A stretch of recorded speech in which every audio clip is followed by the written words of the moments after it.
Alabama Lass on the outside, immediately up to it. Arabian Summer back to the fence, and then came Barrackhill. Alabama Lass, 100 metres to go, strikes the front. Barrackhill bursting through, and Barrackhill got the split at one. Welcome to Bet Doctor, behind the curtain look at how pro punters operate. I'm your host Scoot. This show is brought to you by Ladbrokes and Punting Form. I just had a look to my left to make sure that Walt was ready, willing and able. Hey, I'm ready. You got drumsticks here. What are you getting ready for? You got everything on this desk today. Yeah, lucky cat, tape measure, got it all. Stolen your daughter's drink bottle. You're ready. Yeah, ready to go. There's a story there, but I won't go into it. Now let's get into the show. Nico, you're still on fire. 40-1 winner out of the yard yesterday.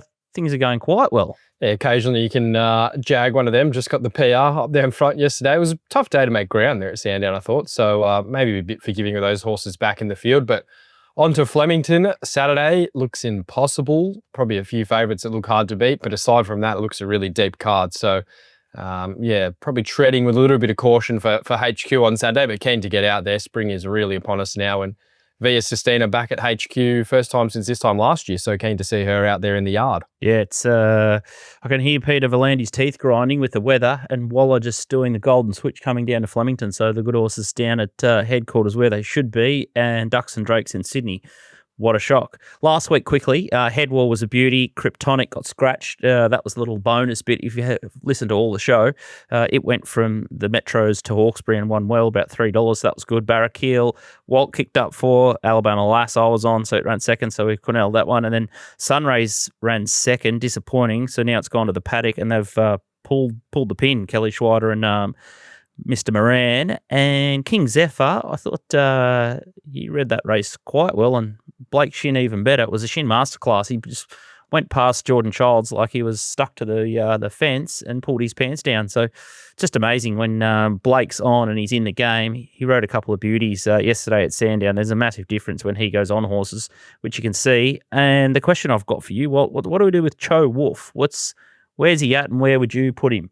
Just follow Joe Pride on Twitter and wait for his head to blow. He's just not that good, I don't think. He's a good horse. He's a very good horse, but he's not top class. And he, you can argue about the rider, and you can argue about he just can't get himself close enough to the lead to be dominant, and he doesn't have a sustained turn of foot to be dominant from back. So he's just one of those horses that needs things to go his way.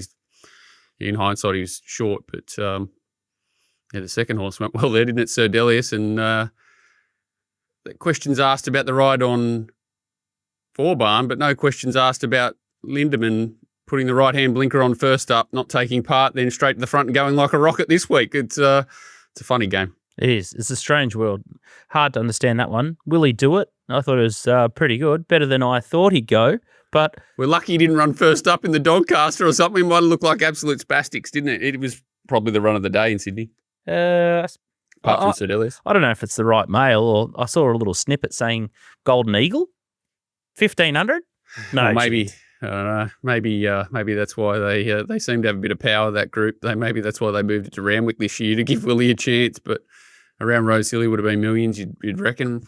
Big field at Randwick. I don't know. Is it going to be strong this year or not? It's weird. There's so many. Like Waller seems to have 20 horses that are eligible for all sorts of races. Will they duck and dive? Who's going to go? But mate, he went that good first up. If he had gone to that 1,800-metre weight for aged race next week, you'd be giving him a chance. So, yeah, I don't know. It's good effort. Nico, the big sprint, Lady Shenandoah was the tough one, and we've seen Ka Ying Rising break the clock over in Hong Kong. I don't like talking this far out, but if you had to have a free bet now, who would you be on, Ka Ying or Lady Shenandoah? Oh, like the Aussie in you wants to just sort of say he can get beat and take him on, and he's sort of not as good as everyone says. But off what we saw on Saturday, I think that's sort of it was Sunday, sorry. I think that's sort of a hard narrative to really keep trying to drag on. He looks like he just could be a dead set freak. So, if he gave me 100 or something, I'd probably just have it on him at the moment. He's good. I think if he travels over here and does all that, right, and gets probably the right conditions on the day in terms of a dry track, the race probably is over. The race opens up if he doesn't travel that well, if he cops a wet track, which is maybe more than likely, looking how the rest of the spring is going to go. So, yeah, I think he's going to be a horse that a few people people sort of pulverize their opinions on, and I imagine this show might be one of them come Everest Day. But at the moment, I think you probably have to have him top pick. John, crystal ball time? He's got a top pick because there's no leader. There's no speed. So he's just going to roll forward and have every chance. But if one more person asked me if they should take the 180 now, I'll probably stab myself in the head. I'm just so sick of hearing about it. But like Nico said, there's so many variables that you just got to wait and see. And, and it's $1.80. It's not $10 or something, So like, why is everyone even concerned? To me, it stifles betting a bit early. It's interesting, but I thought it was strange to announce Jolie Star as the Waller representative before Saturday when Lady Shenandoah went so well last week. Obviously, there's other slots that are there and probably Lady Shenandoah has its pick if it wants it. But yeah, that was a weird one. Yeah, very strange. Lady Shenandoah's coming down for the Manikato. Angel Capital might be in the Manikato as well. So they're sort of both, I think, probably trying to get a slot. And then maybe a few others. I think Headwall will probably be in. So like Walt said, there's probably no speed in the race. And I thought the other interesting part of the Karting Rising is going to be the World Pool on the day. You could start like $1.30 on World Pool. So be interesting to see how much the fixed market is different to the tote there, because the Hong Kong punters are definitely going to be on him. It will start at $1.30 and you still probably won't get value thanks to the World Tote's 712% percentage. What? The Lady Shenandoah to the Manikato, it seems a weird move. Sense. It can be a roughhouse affair there, and surely there's something in its backyard to not and knock Moonee around. Valley doesn't. I wouldn't be backing it there early, to be honest. It's smelly. I don't get it, especially if he's going to send Angel Capital. I couldn't imagine he sends them both to the same race, and I just can't understand why he would send her there. Makes zero. So what do you got? The shorts in Sydney next week? You could run in. To me, I'd be going straight to the Everest. To be fair, I don't understand why it's even having another run. Maybe a clean out run. It doesn't make sense. Weird as. Clintonian, the rise of Clint McDonald. He's been around for a very long time, and Hayasugi, I guess, was when he first came back into, a position of strength. But Angel Capital and Rosberg, Nico, he just keeps finding all these good young horses. Yeah, Angel Capital, unfortunately, not in his care anymore, but Rosberg was, the spruik on Rosberg was massive leading in. Then the money went on even Saturday morning. They were keen to back him, and he walked into the yard and I was like, well, the spruik's probably right here. He looked like a Group 1 horse, so handled the occasion beautifully. I think he probably should have won by further if he had a bit more luck in the running. He does look like a horse that, say, getting to Flemington, it's going to be a big tick for him. So in a year where the Coolmore doesn't look that strong at the moment, there doesn't really look like a top seed for that. It's probably a really achievable Group 1 for him right now, I would have thought. Oh, we're about to preview the Run to the Rose, Nico, which is usually a pretty good guide. But I'd say the same thing about Rosberg. I couldn't believe it was a maiden or a debut runner. He paraded like he'd been to the races 10 or 20 times before. He's quiet as a mouse and did everything right, didn't turn a hair, and it was enough for me to pull the trigger. Walt, the pots, you sort of up and down here a little bit like me. You're sort of zigging and zagging. We seem to be surviving the day's betting, but we just can't land the final blow. It's sort of money back the last couple of times that we've played, or a small win. We're desperate to knock Ladbrokes out, and my only big learning from last Saturday was probably overbet Linebacker and Swift Falcon when it wasn't their grand final. Yeah, crikey, it was worth bloody fortune. Yeah, I did the same thing. Probably Headwell was probably the one that was the Saturday. Last Saturday was.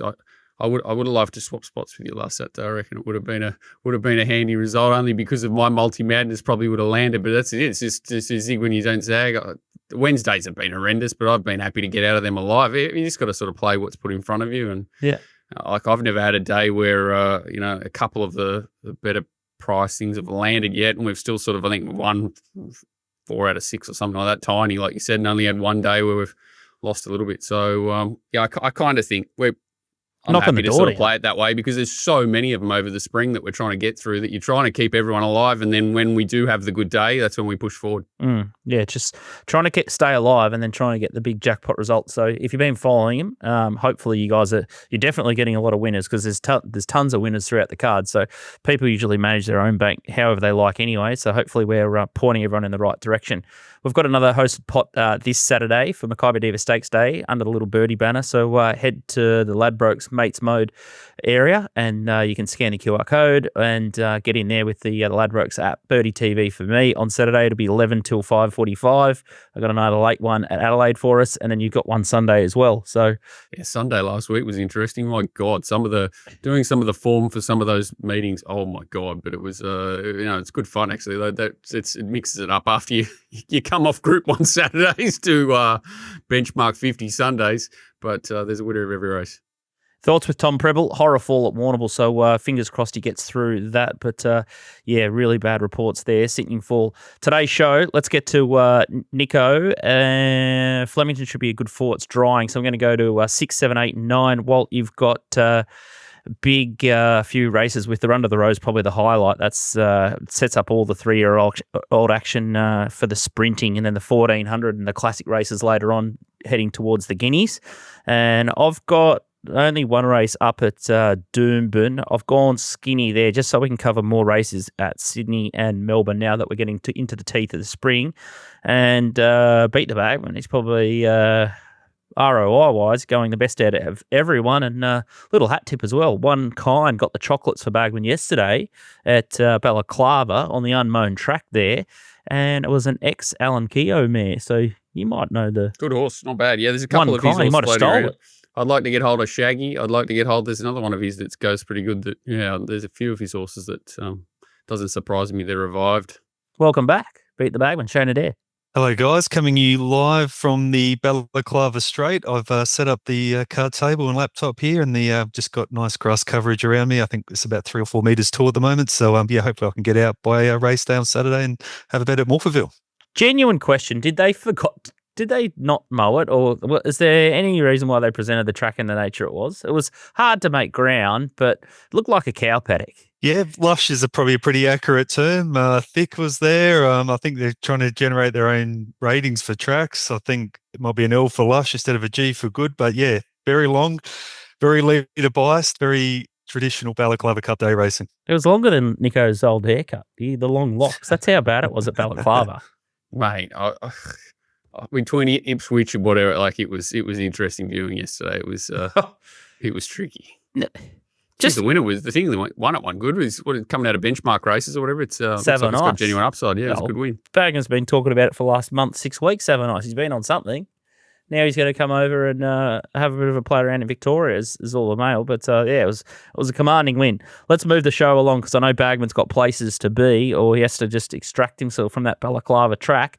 From the block, race 1 is the favourite here. It's a Thomas Farms handicap. It's a restricted 1 metro win only, over 1,200. From the block, 270 at Ladbrokes, under and over $4. Dancing Storm is $4.60. Xanthron 7, Zapurring $7.50. Sorrel Rising 14, and then Switcho $19. Speaking of Switcho, you like this one under and over in the green and red Bagman, widest. Looks like the jockey's going to fall off there. Yeah, this was under and over's first start for the Aaron Bain and Ned Taylor stable, formerly with Tony McAvoy. It's the widest runner here in your picture. Look, I've been on this podcast a few times and talked about where you need to be in running at Morphettville Parks. That is not it. 4 wide sort of circling. Probably just ran out of fitness late in the straight. As you said, the switch to this outer track, I think it will take a sit just behind the speed. I thought From the Block, who opened up a short price favourite when markets went up, was probably closer to a sort of 350 sort of range bet, and under and over should have been our favourite. The market, I think, has got it wrong. The early money's come for under and over, and I think it will just settle just behind the speed. I think the outer track suits, and it'll be running over the top of them late hard. Excellent second up record, Jason Holder Sticks. I think around that sort of 450 quote represents a each way bet to none. Like this. And does it look like 5 speed horses here? So they're going to pour it on for him, and it should just finish all over the top. Like this stable too. I like betting with confidence with when I back the Bain and Taylor yard. They know what they're doing. Yeah, there's a few high strike rate stables in South Australia at the moment. Yeah, Travis Dowdle's obviously another one going really well, and the Aaron Bain, Ned Taylor yard. I think when the money comes, they're always around the mark. So I think this will be right in the mark, and we'll kick us off. As Walt says, always like to get that first bet in Adelaide under the way, nice and early. I thought Aaron Bain would play for the Australian men's basketball team. Isn't he the big red-headed bloke? Is that him? He could pick up a horse and throw it. Yeah, Aaron Baines, I think that is, isn't it? Same. From memory? Same. It's the big fella. Oh, jeez. The Wizard of Oz. He looks like players. he's got the Emerald City behind him today. Oh, jeez. You come up with some weird stuff. It's the you're across a lot Balaclava of info. Strait. I'm still stuck here, fellas. I can't get out. Oh, we're getting close. Morphettville race 6. I think it's a great bet, a great way to start. I'll be on it for the hosted pot under and over. But let's get to race number 6, and it's the PFD Food Service Benchmark 64 over 1,800 metres. Anthracite 185 was great for us last start. The Mansman $6, Peter's Heart 6, Lomax 850, Gin Rummy 21, and Better the Rest. And here's Anthracite. It was a pretty easy watch here, and 1,600 now to 1,800, and that's it in the green with the white hat. How easy, Bagman? This was a very easy watch. I think they put up around 210, 220 when markets went up, got crunched into $1.60 last start, and won with a power of authority. The writing was on the wall to start prior, destroying a maiden field there. 1,800 isn't going to stop it. This field won't stop it. It'll win. It'll win easily. Take the $1.85. It'll be in Melbourne very soon. Group horse, the boom is real. It'll be winning. Well, Nico, you're a bit horned up about this one. Yeah, I'm going to be keen to see him when he comes to Melbourne. I think he looks like a country cup sort of horse. Whether he can get to that level this spring, probably not. But say come the autumn time, he might be a horse that's trying to win his way into a Caulfield Cup. I know that's probably going off quite early, but everything he does just looks like he's of that level. So I would imagine they might sort of aim up a bit come autumn time when his rating gets up and try and win maybe a Mornington Cup or a race like that would seem right within his grasp if he can run that extended distance range. So yeah, you'd want to be backing him on the way to get there. So he's probably just going to keep putting up a picket fence by the looks of things. Oh, mate, I'd rather back Escher in the Caulfield Cup than that thing. I didn't say he was the winner. I just said they might be looking at trying to get him in, maybe winning a lead-up race. Christ. They're not all that hard to win. Okay. I'll stop hyperventilating. He's by Mongolian Can't, and he won. Did he win one? Caulfield Cup? Don't think so, did he? Did he? Yeah, he won one. Yeah. Did he? Jesus, they give him away, don't they? What's that? Caulfield Cups. Why is Gay not interested in them? She is. She's just splitting up the two good horses. She's just going to win the lot, the Charlotte. Oh, get the Shallots. Let's just worry about the wrinkle next Saturday in the Turnbull. Oh, did you? Oh, we'll just leave it at that. Good. All right, Bagman, I'll let you go because I know you're on the hop. You're a busy man, but happy to have you here and hopefully you go 2 from 2 and the Legion is growing. Thanks, guys. Thanks for having me. I'll see if I can get out of this straight. Maybe I might try this way first. All right. See you guys. See you, mate. Probably see him at Murray Bridge Cup time next. All right, Nico, Flemington. Looks like it's drying conditions. It's very windy here. How is it down Melbourne town? Cold, very cold this week. There's a little bit of rain leading into the meeting, so that will probably just be perfect, I think. They won't have to water the track, I would have thought. So there's a slight wind on Saturday, but I would say it should be probably as fair as you get it. Flemington, railed true. Pretty much no southerly wind, which has a big impact. It's going to be a northwesterly, I think, if it has any impact, which it shouldn't. So, I would say you're going to get perfect conditions to launch into a big day of racing, but it's a bloody hard card. I don't think it's a day where you're going to be backing 6 or 7 winners or anything like that, like last week at Moonee Valley. I think it's a day where you might find 1 or 2 and be well rewarded, hopefully. Oh, he's been doing it for fun. He's been 6 tipping or 7, 6, 4, 5 winners, 40 to 1 chances. And now he's saying how hard it is. Mate, you got it on a string. It just shot straight. Like, I don't know if Flemington's going to do the same on Saturday. Nico. If I'd just rub you, I'd rub you. I just need a little bit of that luck just to resonate and just get into my system here. I've got this. This is what Walt's talking about. This is my my lucky cat. That's the only luck I've got sort of left. I think it's run out of battery. I think it's got to go out in the sun, isn't it? Oh, no, he's waving at me now. Bit like, got to get out in the sun. Race 6, let's get straight into it. It's the Bobbie Lewis. It's the Group 2, 1200, Hong Kong Jockey Club Whirlpool Tilt Walt handicap. It's Arkansas Kid, $3.70 favourite here. Royal Insignia, $5. Media World, $7. Corniche, $7.50. Star Patrol, $8. Airman, $9. Stapati, Rick's Horse, $11. Tavalu, $17. Give Me the Beat Boys, $23. Bandy's Boy, down from Sydney, $34. And then Exonudo is $41. Royal Insignia is the horse that you're going to chase here. Beggy, Punter's Pal, back on the fence in the typical beg colours, all silent blue with a red hat. Tell us about it. Yeah, he's gone back to the inferior ground in this race. You've got Arkansas Kid, the widest runner in the yellow cap, the Rupert Lee colours. So that that's sort of the key form reference for this. Royal Insignia missed going to the sort of lead up where Arkansas Kid went. He's had a jump out since this run, and I thought he went pretty well at Caulfield. He just sort of got back, but attacked the line there late. I think I want to be with these new season 4-year-olds.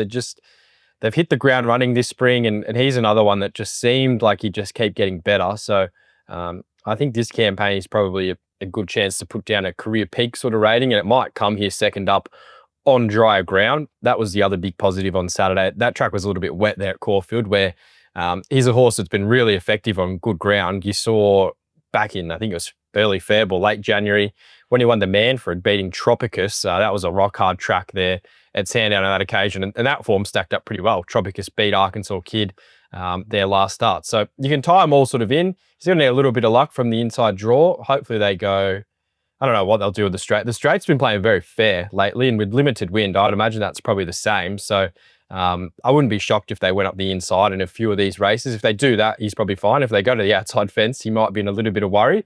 I think the horse that's suited no matter what the track does is Media World. Liked his trial leading in, just treating him as pretty much a new horse. That last campaign, I thought he was outstanding in a few races, and he just seems like he's coming of age a little bit. He has no weight. I was keen to back both of them at $11 and $5. They've both been tightened up. Media World's into $7 now. They sort of looked at 2 to mine, and the other horse, I think this horse would win if they put him in the box seat. He's probably going to be last and needing a lot of luck, but I'm going to have something on Inzudo. I thought his trial was exceptional for a 1,600 metre horse. He's got 53 kilos. He's a winner. And when you adjust his ratings for the weights they're all going to carry on Saturday, he's right in this race. It's just whether they have any intent here to win first up. If they do, he can probably run a huge race. So something small on him at 40s, Media World a winner, and Royal Insignia the main result there. Interesting. Kanga might have to put a little bit more water on that inner track. Looks very dry. Walt? I actually found Exudo as well, only because I didn't think there was much between all of them. I thought Tuvalu was a big price too, at 20 to 1 or something in this race. Sort of, if it felt coming down the middle, didn't look like Star Patrol. It went looking for him. Stapati was just okay. And they'll be chasing at every spot, but it's not much good. I thought Media World one trial and he sprinted quick and then he just pulled up as soon as he stopped. I didn't like that. I didn't think he'd be ready first up. So it's just a bit of a head scratcher race.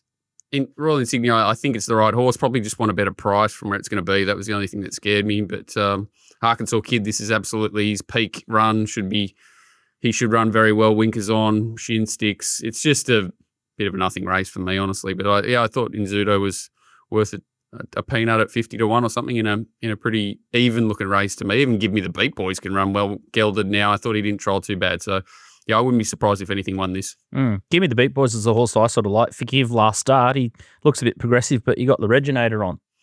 I think this is the horse he's actually gone down to ride, and he trialled it. So I think that's a good sign. I know it actually ran a couple of cheeky races. It's had bad manners in Sydney last prep. So if the geldings switched him on a little bit, he could run a cheeky race. Yeah, I was just a little bit flat that it wasn't a quaddie leg. So you could go F the field. Yeah, or just to make it even harder. Even harder? Bonanza. Mate, you guys are declaring in the next 3, so it should be all right. What's the last? All right, let's push on. But Royal Insignia is the safe way to go for Nico, and they've both landed on the good roughie there. Exanudo, I'm going to spec. Give Me the Beat Boys at odds. Hopefully it can bounce back off its maybe end of prep run there at Scone when it was I wasn't really fancied there anyway. It might be just looking for a dry track. Horse with his balls out. Yeah, I can sort of remember the Magic Time run many starts ago. Okay, let's go to Flemington race number 7. It's the Group 3 Lexus Archer, and Revelare is the favourite here, $3. Looks like it's just been nibbled. It was sort of pushing out to $3.20, but it's been taken. Say Detti Sadati $7, Birdaby $7.50, More Mona $9, Post Impressionist $9.50, Jenny Vermoose $9.50, good winner last time, and then you got Smoke and Romans $12 and New Look $14. Let's have a look at a couple of replays here. And the first one is Revelare. He's back on the inside in the red with the racing checkers. And this is back in February. And this is when the horse really sort of came onto my radar. Ryan Hurdle rode it. He missed the boat. He got stuck in behind the slow ones. he had to go back to the fence. Then he came across them, and he just made light work of this field. And I think it was only a benchmark 84, but I think Birdie is in this race as well. And the way he won and how much up his sleeve he had was exceptional, I thought. And then the market sort of found him at every start since, and he had to make a really long sustained run here, second up, and he was there to be beaten, I thought, and just showed great character and fight to sort of dig in for the last 100.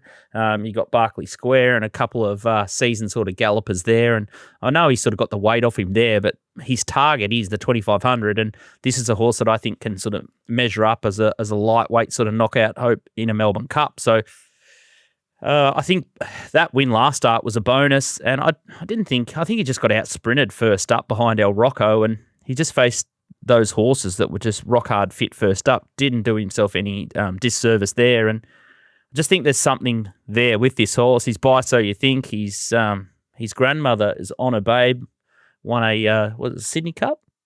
She won a Caulfield Cup, didn't she? Yeah. Oh, that was Mongolian Khan. Yeah, Sydney Cup, I think she won. Who? So Honor Babe. just like it, the Zabeel blood through the damn side, and then So You Think. I think he went pretty good in a Melbourne Cup as well. So I think he's going to run the 2500. I'm interested to see what Nico is saying about him in the yard and where he thinks he's at in his preparation. So I'll throw to you first, Nico.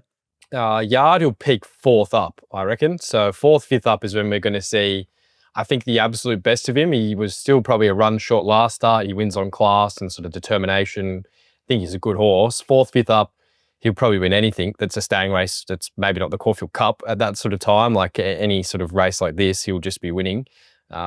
My slight knock was the map. I just don't know where he really gets to. I think he probably has to go forward.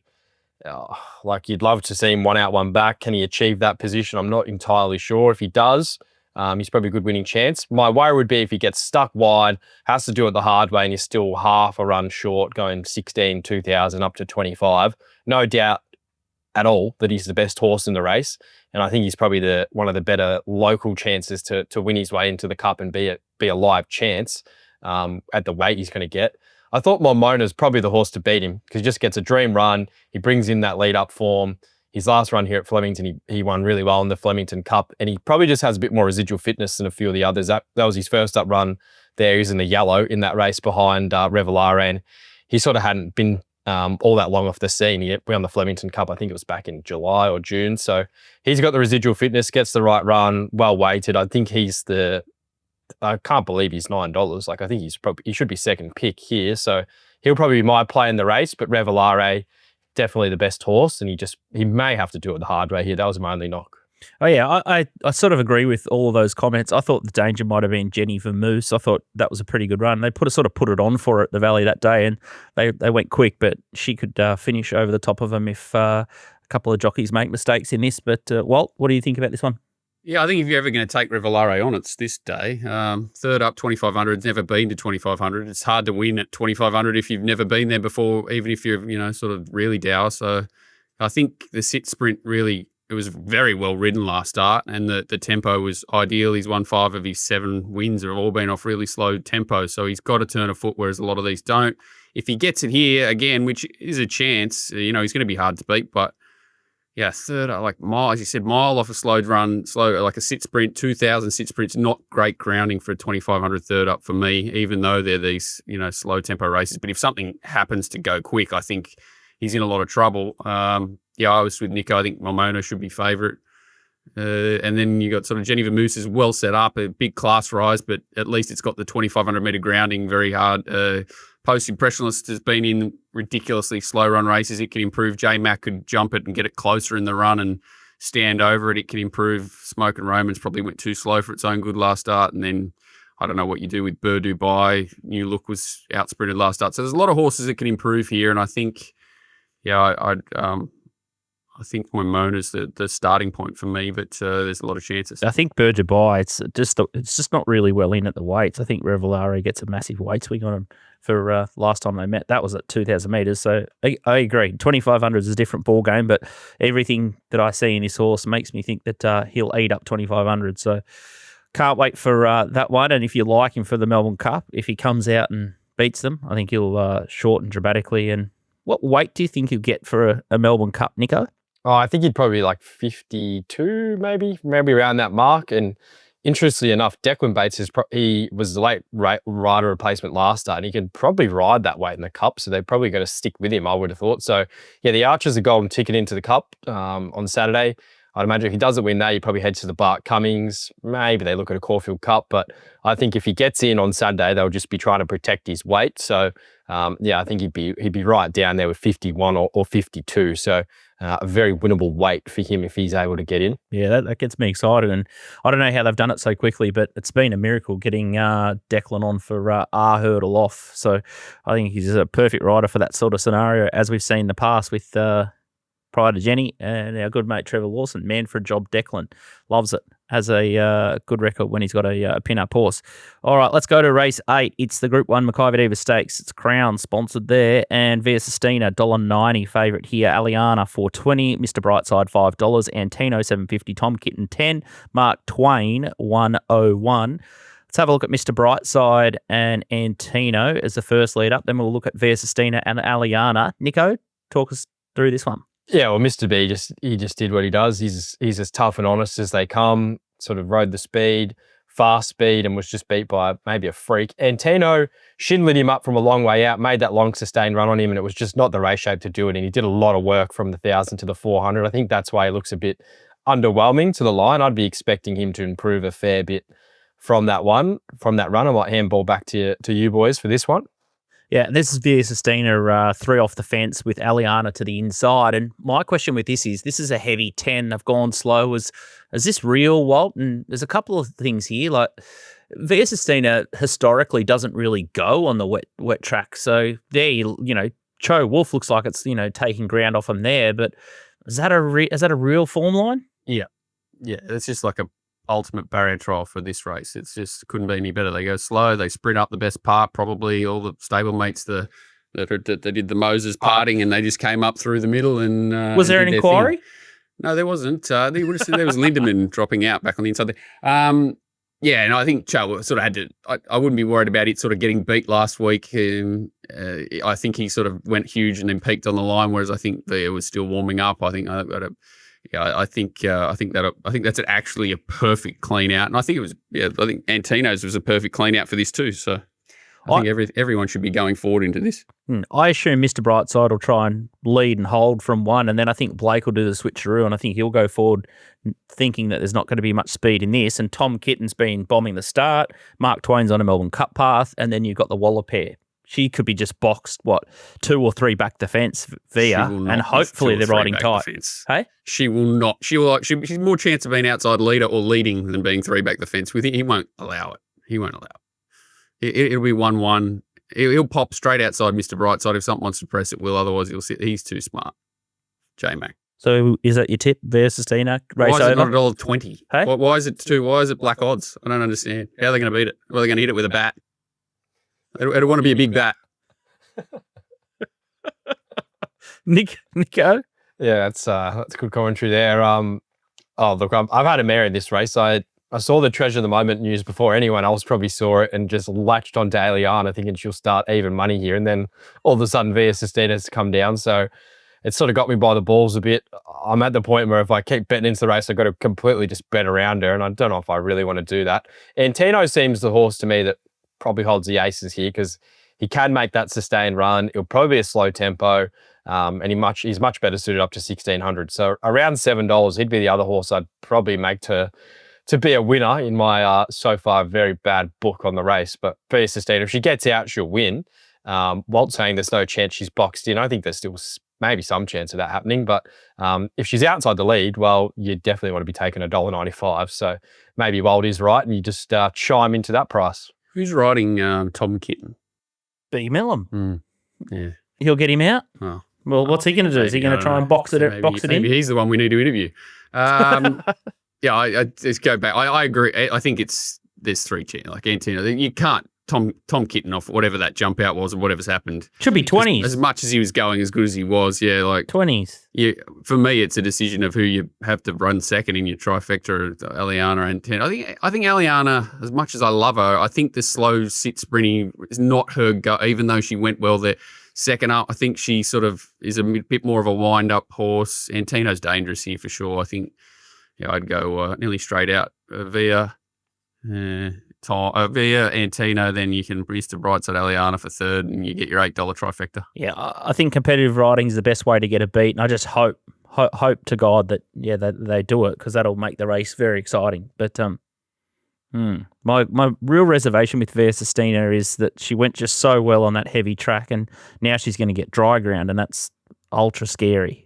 It hadn't rained for like 2 days leading in there, though. It wasn't anywhere near as bad a track as everyone expected. I know it was the day they were going to call off or whatever, but I don't know. There's no surface. I don't know. Maybe the time said it was like a heavy 8 coming out. So it wasn't as, I agree. Well, what is as bad as the publicity sort of was around the track? I think they put the cones out too for the lane that she came up. Like no one was allowed to use it. It was... So you forget about silly stuff like that. That did happen. It was unlucky that the cameraman didn't quite get the bloke with the two, the big, to get the plane coming into the runway. I couldn't back Via, but I'll be watching with a lot of interest. So if we've got the hosted pot rolling, I don't think I'll be betting in that stage, and can't add anymore. Flemington race 9, it's the Group 2 Kieran Ishiban Let's Elope Stakes over 1,400 metres, and Lazura is favourite $2.80 on display, $5.50, O2 good $5.50. Wow, it's been backed. Abounding 10, Splashback 10, back from Rattle Raid, and Bossy Bonita 18, Marble Arch 20, Road to Ataki 20, and much better than the rest. Lazura, I thought this was a good win, went off at a pretty big price first up, and I think J-Mac was on this time, sort of thought he was going to go to the outside, and then just... had everything against it here, really. On paper, hard to run on from back, and without Blessings come out and gone like a rocket last week. Correct. And it's a pretty effortless win, so, yeah. Scary, this one. I think the race is hers, but this is your segment, Nico. We've hijacked it. Sorry. That's all right. She sort of flirted with Group 1 level last campaign. I think this is a really good race for her. Like Group 2 mares on display is coming out of a very fast run, 1,400 first up, and she charged home in some of the, some really strong late closing splits relative to the day. So my slight worry with her would be she's flat second up. O2 good. I don't think she's as good a horse as Lazura, but I'm big in the fan club there. And I can just see Lazura parking in behind what's probably a slow speed, getting the absolute PR, just produced at the top of the straight, and she's potentially too good for him. So I think she's the only mare in the field that really can probably maybe knock off a Group 1. I'd be surprised if anything else can, maybe on display in the future, but just don't know if this race sets up that well for her off that huge exertion first up. So everyone I've talked to is pretty much declaring this horse. Don't know if I was that sort of strong on her here, but I think if you want to back her, given that, I'd be doing it now. I reckon this is a real chance just to be smashed in the late betting. Yeah, I could see myself taking multis into this mare. I think I was pretty harsh and negative on her when she got to 1,600 last preparation, and I thought that even maybe 1,500 was sort of out of limit, and she was a bit tougher than I thought, and I just love the way that she sort of come back. And I think 1,400 metres, as Nico said, mare's grade. This is her go in life, and if she's going to win a decent race, this is probably it. Yeah. I love testing, when you're trying to get a favourite beat, you just sort of go down the market, and on display gate 1 foot, everything, like it's just got everything against it here. If it gets a dream split and gets to wind up, it's dangerous for sure, but so much against it. Abounding, I think 1,400 metres is as far as it wants, and I think it was a little bit overrated how close it should have got. Road to Ataki is probably the horse I think can roll forward and run well at 20s. O2 good. I just didn't love its jump outs. I thought it was jumping out better going into last prep or last time first up, and it sort of had a bit of a break here. So I think she has to be at her absolute best to beat these. So, yeah, I think she's vulnerable. And then you go down, what is it, the next one? Splashback. If it beats it, that means there's been a car crash and it's come down the outside and won by act of God. See You in Heaven was enormous first up. It was one of the few horses that made ground on that track first up, but it goes 11 to 14. I think Lazura is clearly the horse to beat, and then I'd be sort of going wide for multiple. Like Marble Arch can run well. See You in Heaven. Looks massive odds. Marble Arch finally gets a jockey. And Road to Arataki. They were the three roughies I thought could run races, but expect Lazura to be extraordinarily hard to beat. If Nico pushes Marble Arch in the yard, I'll be definitely taking the $20 it. Unlikely. I've got it wrong nearly every single start she's had in her career, so I don't think Saturday is the day I'm going to get it right. Yeah, she had 3 jump outs too, so she'd be close to the mark, you'd think. Looks like she'll end up. Yeah, she won't blame me. Strong. Yeah, I see. It's weird. When I saw 20s, I'm looking through things, looking for a weakness. I couldn't really find it. She races well fresh. She does everything right. Obviously an awkward draw. That's about it. Mzara. Mm. He just sneaks up on you, doesn't he, when you least expect it? Nico, your yard on Patreon. So head to Nico's yard on Twitter if you're struggling to find it. And it's staking and tips 3 to 5 minutes before the jump. So I've been saying it and spruiking it for the last month. And whoever's been on has been filling their pockets with lots of money because he's been absolutely on fire and a 40-1 winner yesterday. So well done, young man. And let's head up to rainy Rosehill, Parramatta. What's the matter, Parramatta? It doesn't stop raining. Let's just check if it's still a soft 5 according to the powers that be. Rail +6. They don't want to update it, do they?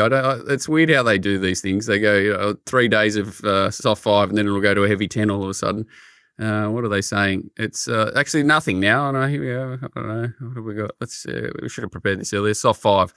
Can't be a soft 5. No.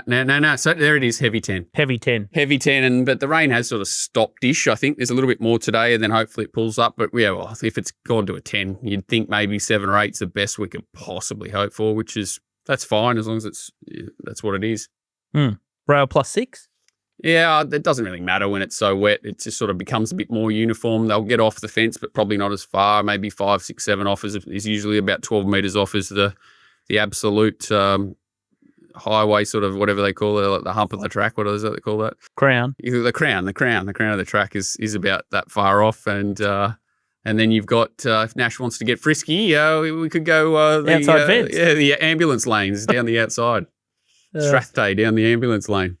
Let's go to race 4 to Ladbrokes Handicap. It's a benchmark 88, 1,800 metres. Sevens is the favourite, $4.80. Glad you think so, $5. Nicosi, $5.50. Strathday, 7. The Year's, $7.50.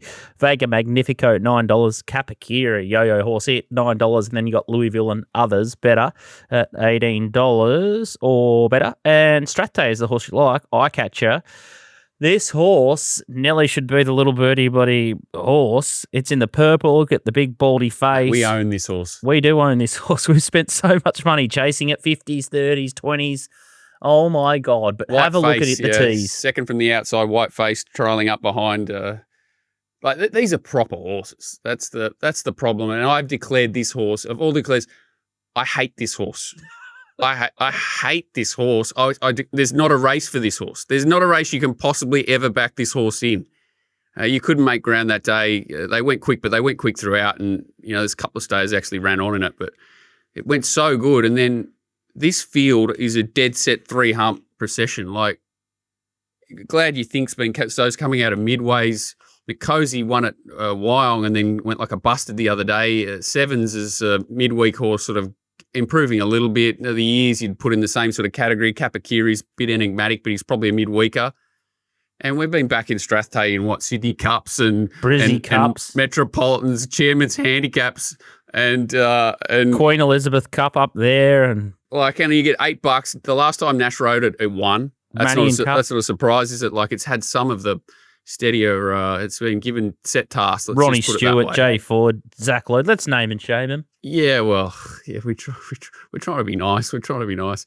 But yeah, last time Nash rode it, he did win. It was August last year. Huge class drop. This is its chance in life. Like, who knows? We may be thinking down the wrong path, and old mate's just giving it a spin around, waiting to put it in some 4-mile race somewhere. But if Nash has got other ideas, gate 4 up to 1,800 metres, he can bang it to land sort of midfield at worst. And if he can't round these up, this is his last chance in life. And the best part is he's $7 or $8. So if he was 6 to 4, I'd be punching myself in the head. But $7 or $8, I've got to have one last shot to get something back out of the wreck. If he gets beat, we might buy him and send him to the Sheraco. Nico, have you got any insight for this race?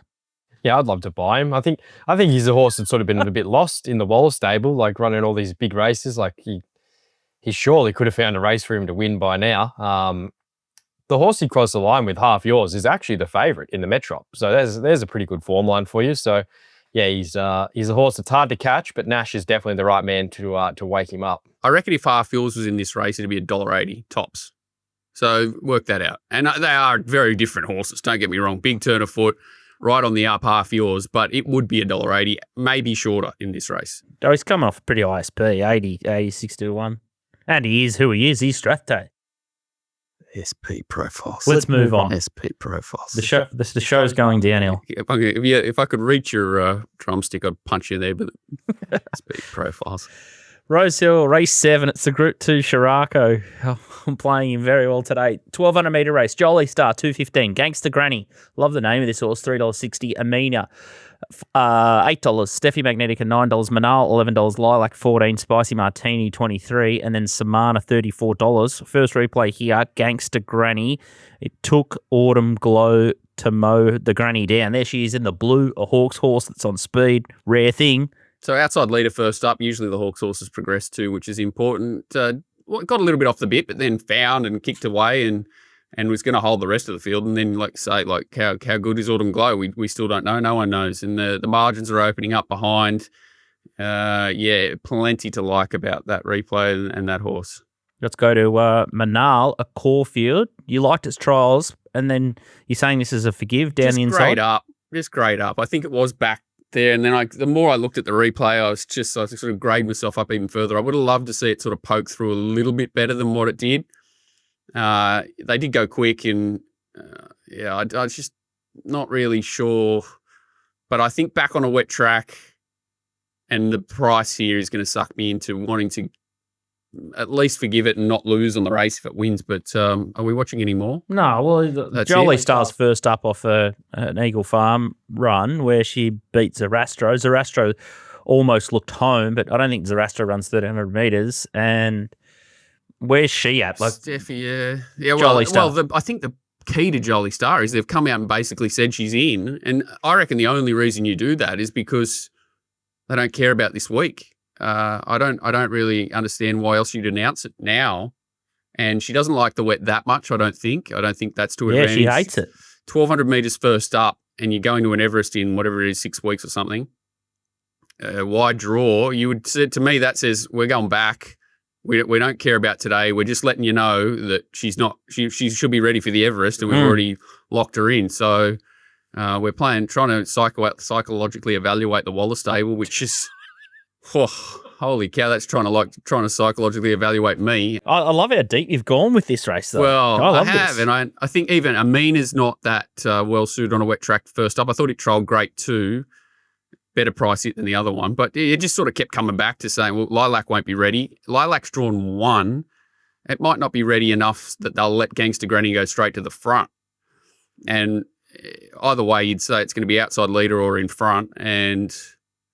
yeah, I think she's well enough in for a horse that looks like she's right on the up. I didn't think Steffi Magnetica trialled great. She's got a big weight and probably bigger fish to fry too, likes the dry tracks as well. So to me, if they're gonna have to run this horse down, Gangster Granny, and 360.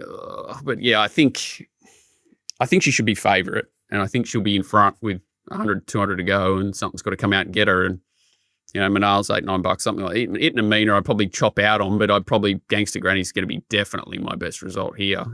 Probably the only result, to be fair, and the others will just get me my money back in case. Beautiful. I love this. I heard that Jolie Star's not going to be there. Gangster Granny, go to the front, Schiller the Thriller, just shove and then just hold on to your testicles for the last 100 metres. It could get tight. Nico? Could piss him too. Yeah, I could agree with that. Like heavy 10, it's just going to hopefully mow through the ground. I was the same. I think the market will really grab hold of her. You look at the Hawks stats last 12 months first up, they got 9.5%. You don't want to be backing them. They don't make, they're well underperforming the market expectation there. But second up, they got 19% and they're profitable. So they pretty much double second up. So I think that's where you want to find them, second up. And that's perfect for the granny here. I love that, Nico, with a bit of puntingform.com.au data just to back it up. Just a Hawks press. It's scary when you got especially the Hawks horses press. That you would think are even more so a horse of theirs that goes forward, because if they're underdone a little bit first up, they'll even come on more second up. Yeah, they got what's that other horse that they got that yellow thing that used to go to the filly? Front? Yeah. She used to break their hearts. She's been retired, but I know the horse. Macarena, wasn't it? That's her. Yes. Yep. Reminds me of the Macarena. I'll be doing the Macarena if Gangster Granny wins. The Revelari Gangster Granny Macarena double. Ooh, I could just see it now.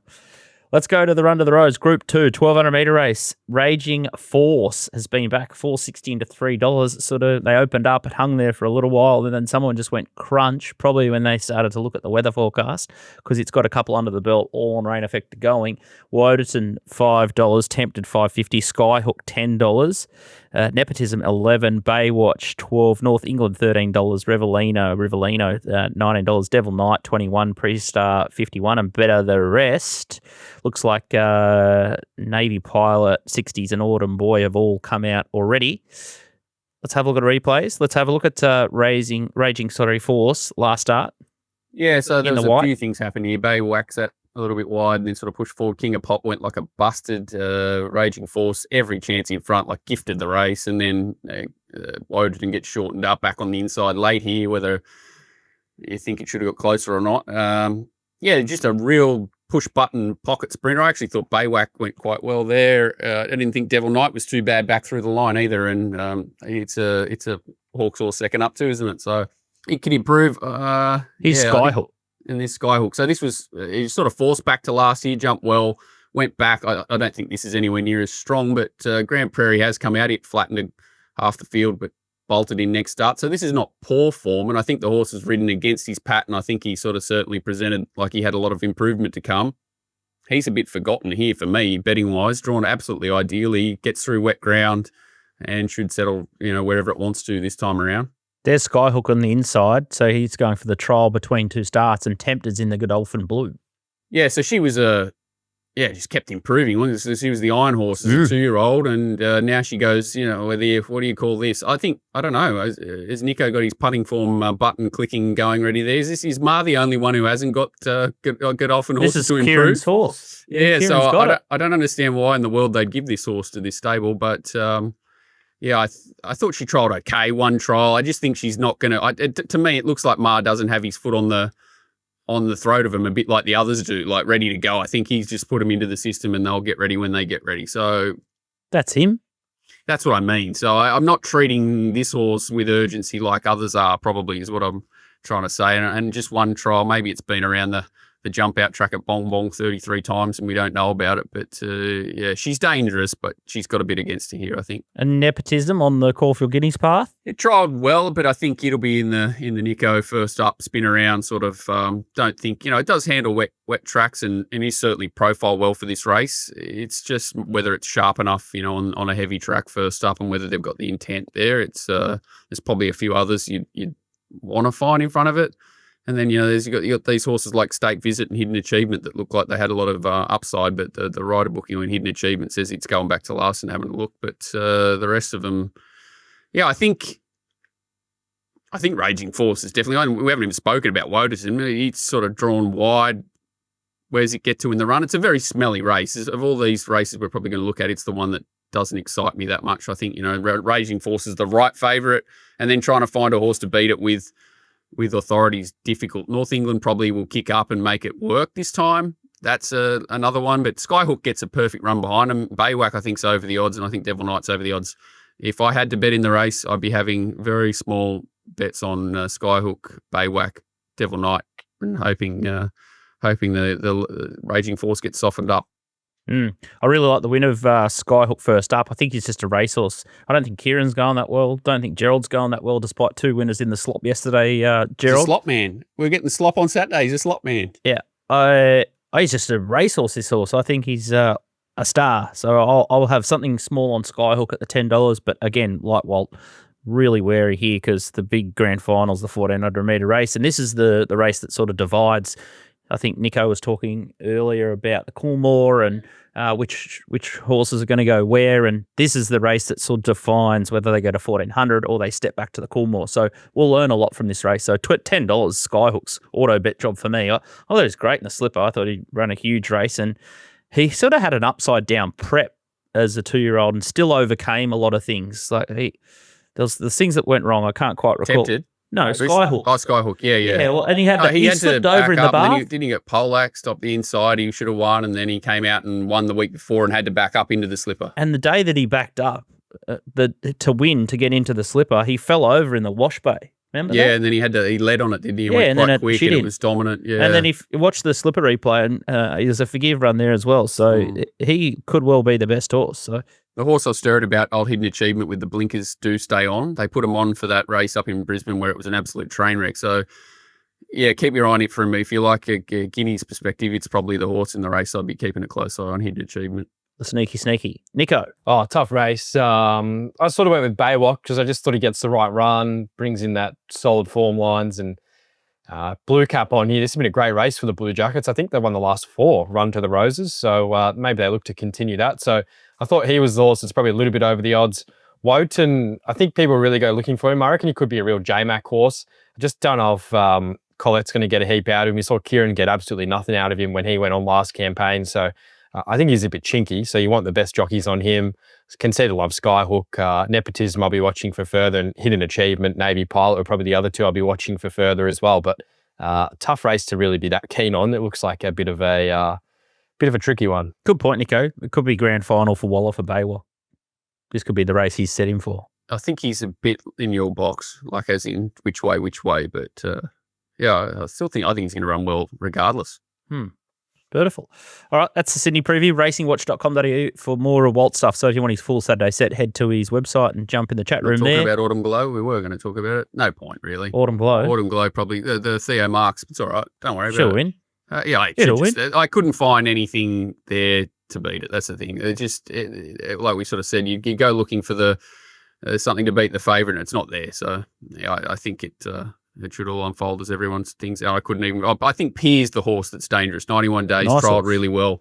Really went like a rocket in its trial, and it handles the wet. So yeah, if you think she's going to get held up or something go wrong, I think Pier's the one to beat it. Yeah, we're all over that horse up in Queensland, that carnival. All right, there's the Sydney preview, and then Walt's got the hosted pot on Sunday. So I think it's RWatch25 in the Ladbrokes app if you want to play with him on Sunday, because he doesn't like spending time with his family. He just likes Father's gambling. Day. Oh, that was awesome. Yeah, geez, I'm still holy hell. Hello, Ruth. Yeah, g'day. Yeah. Oh god. Doomben race 1. I'm just going to go hard and fast, a bit like the track will be. It's 4.5, so it should slightly be on advantage for the leaders, I'd say, drying. And at the moment in Queensland, there's lots of wind about, so that's our big problem at the moment. The tracks are just rock hard, and by the end of the day, they haven't got much juice in them. So free carries in, I think, the last race, it's a really big risk. You saw it jar up the other day, and it's a real buyer beware there. Golan would be begging them to just overwater the track. Market, Ladbrokes, Electrona's a favourite here, 270 into 250. One beat, no beat, $6. 2 on a 2-step is $8.50. Tranquil Bay, $9. In Great Spirit, $9. Margot's Deal, $11. Empress Arena, $16. And Livoni, $17. Horse I like here was second behind Magnetar, and you can just see Magnetar absolutely jogging up in front, and this is in the month's blue with the gold stars, and they just put a real big distance on the rest of the field. You got Blazing Boots inside there, and it's got 58 kilos, similar grade, Electrona, and Martin Harley, Barrier 9. It sort of forces his hand to go forward. And I think that's going to work out as positive. It'll either lead or just sit in behind them, and I think we can get the cash early. Not surprised that they took 270. I can see this sort of being around the 225 or sort of even money mark. I went looking and did a couple of laps of this race, and Margot's Deal looks like the X Factor horse, lightly raced, 52 kilos. Took ages to get it around and off their heels, and around that $11 mark, I think they might have bet 15 or 17 earlier. I thought it was maybe the up and comer or improver, but most of these horses have sort of met their mark. So Electrona, race 1. Yeah, chasing Magnetar for a no-met fillies and mares win race should be the right form. I think that's I think you found the right one there. Nearly the M word, and then probably as a little bit of a bonus, maybe at race 8. After the claim, Jackass looks hard to beat over the 1,600 metres. Wow. Battleton's down at 52 kilos, but after the 3 kilo claim, it's only 5 kilos there. And I did see Queen Air Parade last start. Looked like it was in foal, so It just had the biggest look around of all time there. I'd be wary. If there's big money for Queen Air, maybe she's tightened up enough, but I'd be saying third up, she could be an absolute special. So that's the Doomben preview, and we're doing it ultra quick. But that's a wrap from us. Make sure you check out puntingforms.com.au if you want to take your punting to the next level. We've talked about the mates mode pots, so I'll be Saturday, Walt will be Sunday. Nico's yard for Saturday at Flemington. Walt, Mate, I just said thank you. Happy birthday to the man Turbo, the Turbinator. Tommy Henjack's birthday. Yeah, Tommy Henjack's birthday. His birthday is most days, really, but this is his official birthday. Okay, I've got one too. Varley Fast at Rock. We've caught it. Varley. Yeah, he did die this week. Anyway, anyone else? Not sure. No, not sure. Varley, oh no, he's not dead. He's just frozen, isn't he? What's his name? The Duke? John Wayne? Who? John Wayne, John Wayne. He's frozen, isn't he? Is that the song? Oh, We're gone. It's all You're over. gone. Nico, good luck on Saturday. Yeah, thanks. We're going to need it at a big day out there at Flemington. So, hopefully we can snare another result. I've never seen anyone put the brakes on a meeting so hard in my life. It's just impossible, I think, the first few races. So, you know what happens when you say that, Nico? Yeah, You like a tip fair everything. Flemington where everyone's going to get their chance. It's probably there's going to be one long price winner on the card. That's going to be my pick, I would say. 150's winner. That's my tip. Could be in the quaddy legs. All right, we'll be taking one. Anyway, good luck, Nico, and we'll see you next week, and we'll be talking about it all next week.